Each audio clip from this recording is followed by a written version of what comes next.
Salut tout le monde, j'espère que vous allez bien, moi ça va très très bien. Aujourd'hui une vidéo un petit peu pour embêter certains d'entre vous. Allez, donc je déconne évidemment, ici c'est de la bonne humeur. Je vais vous parler en fait de certaines marques que je n'aime pas beaucoup, ou en tout cas que je trouve moyennes, pas intéressantes, et dont vous me parlez absolument tout le temps. Parce que oui, en commentaire, ou alors tout simplement en question sur Instagram par exemple, je reçois souvent des questions sur « Tiens, qu'est-ce que tu penses Joao de ma Festina ? Qu'est-ce que tu penses de Daniel Wellington, même si c'est assez rare ?» ou plutôt de Hugo Boss, Emporio Armani, ce genre de fashion marque. Eh ben, la réponse c'est, la plupart du temps, c'est que je vous dis tout simplement, je pense que tu peux trouver mieux ailleurs, tout simplement. Et je comprends que parfois ça frustre, surtout si vous avez une de ces montres-là. Mais attention, je ne dis pas que ce sont de mauvaises montres. Pas toutes en tout cas. Mais regardez, oui, j'ai un sourire et tout, hein. Franchement, ce ne sont pas de mauvaises montres. Et j'insiste encore une fois là-dessus, avant que vous me défoncez en commentaire, ce ne sont pas toutes de mauvaises montres.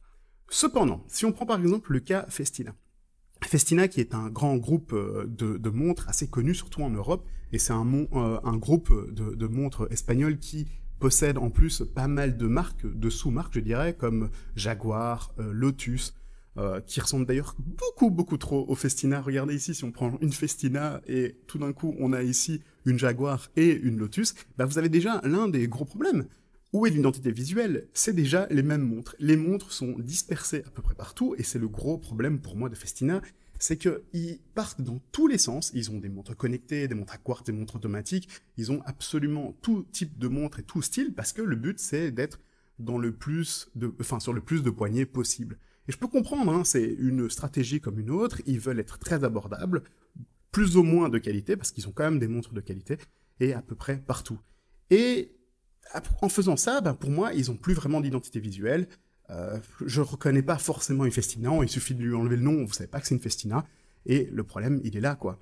C'est pas forcément très intéressant, c'est juste moyen, quoi. Et le petit côté d'être absolument pas unique, le souci, c'est que une montre, c'est censé justement être quelque chose d'un petit peu unique, c'est censé être un bijou, c'est censé être quelque chose dont vous êtes fier, en fait. Alors ça ne doit pas être une montre très chère, mais ça doit être, je considère, une montre où il y a au moins une petite histoire, ou simplement une montre qui a vraiment un design particulier.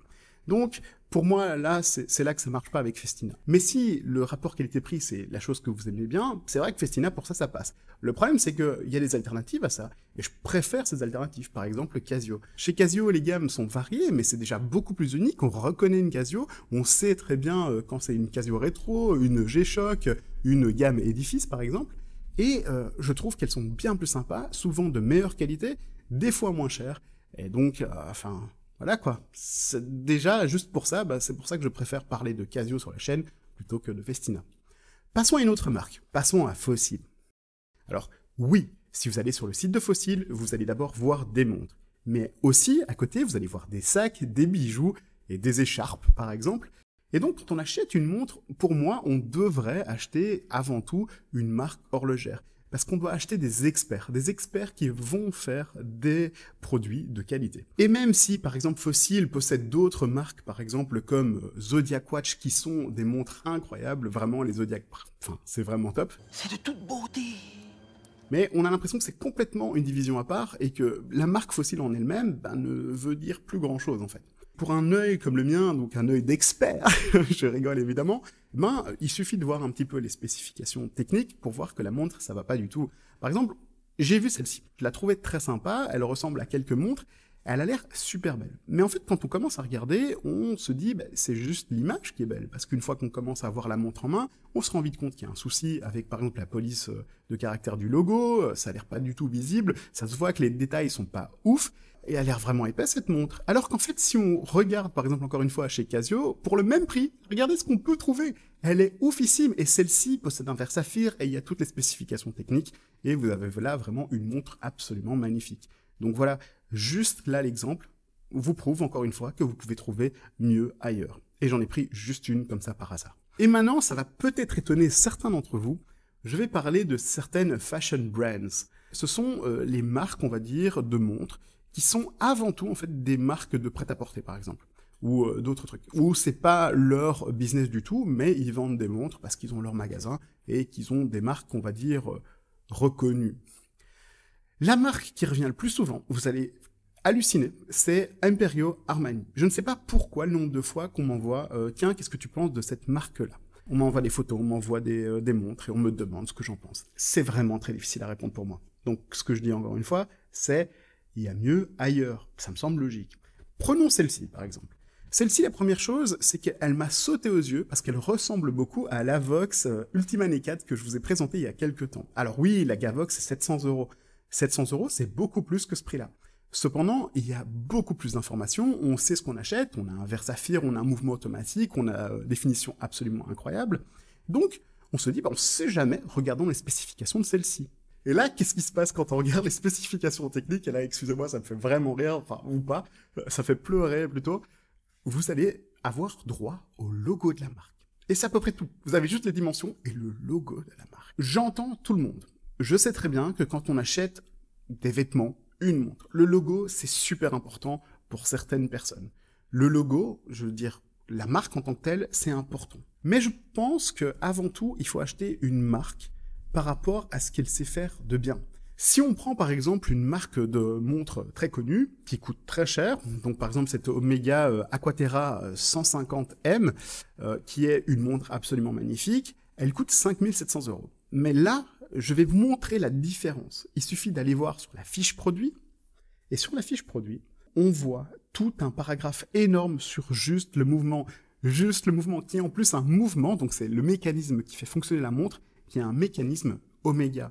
Et donc ce paragraphe-là, ça va avec mouvement à remontage automatique avec échappement coaxial, certifié master chronomètre, approuvé METAS, résistant au champ magnétique jusqu'à 15 000 Gauss, balancier sans raquette avec spirale en silicium, deux barillet, montée en série et remontage automatique bidirectionnel, fusion horaire, rotor et pont rodier avec motif exclusif Côte de Genève en arabesque. La marque nous prouve qu'ils savent de quoi ils parlent. C'est absolument magnifique et je peux comprendre que ça ne parle pas à tout le monde, mais si ça vous intéresse, vous pouvez regarder, tiens, c'est quoi une certification METAS, master chronomètre, c'est quoi du coaxial, et vous pouvez vous renseigner si vous le voulez. Mais au moins, ils le mettent, c'est là, c'est disponible, c'est pour tout le monde. Et en plus, ce qui est ouf, c'est qu'il y a plus de descriptions ici, juste sur la partie du verre. Donc, verre saphir bombé, résistant aux rayures, traité anti-reflet, double face. Il y a plus juste sur cette ligne que sur toute la description de la Armani. Et ça, voilà, vous avez la preuve qu'il y a une marque qui mérite, on va dire, son logo, même si c'est vraiment très cher, et une qui... Ça ne sert même à rien de regarder leurs montres. Ils ne font pas des montres. Ils demandent à d'autres marques de leur produire des montres et ils leur mettent leur logo dessus. Point. Et puis pour finir, je vais finir sur une Hugo Boss et la personne se reconnaîtra parce qu'elle m'a envoyé spécifiquement cette montre. C'est une montre à 379 € avec un style rétro d'après leur description. La personne s'est dit, ok, c'est peut-être pas une grande marque, mais c'est pas non plus si cher, 379 €. Mais moi, j'ai halluciné quand j'ai vu ce prix-là, je me suis dit, ouh là là là là, c'est pas la bonne façon de penser. Vous avez l'impression, enfin certains d'entre vous ont l'impression que une montre de luxe, déjà pour moi ça c'est du luxe, c'est beaucoup plus cher. Faux. Ici, c'est tout simplement une marque ultra internationale qui produisent énormément de montres. Enfin, encore une fois, c'est pas eux qui produisent, mais voilà. Donc, c'est une énorme structure, alors que vous pouvez aller sur deux petites marques, des plus petits artisans, des plus petites sociétés, je dirais, et qui ont une meilleure qualité. Et ça, en allant dans du local, par exemple en France. Et je vais vous donner deux exemples pour remplacer cette montre-là. Par exemple, commençons tout de suite en alternative avec cette Yema Ralligraph. Elle est absolument magnifique, il n'y a rien à dire, c'est une montre superbe qui est moins chère donc que la Hugo Boss, 349 €. Et puis si vous commencez à scroller, là par rapport à la Hugo Boss, vous avez vraiment toutes les spécifications techniques, puis vous avez même la partie un petit peu storytelling, donc l'histoire, en plus Yamaha a une magnifique histoire, c'est pas comme une Hugo Boss.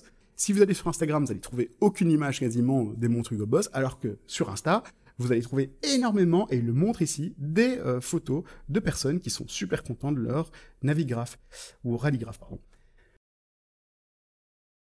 Et en deuxième exemple, alors c'est une montre un tout petit peu plus chère, je décide de partir sur une Baltic HMS 002, qui est beaucoup plus élégante, c'est une montre...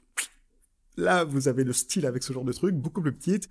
C'est une montre automatique, donc vraiment superbe. Vous avez des spécifications techniques, vous avez des avis clients, vous avez des photos sur Instagram, et donc, encore une fois, vous voyez que c'est ultra facile finalement de pas se planter.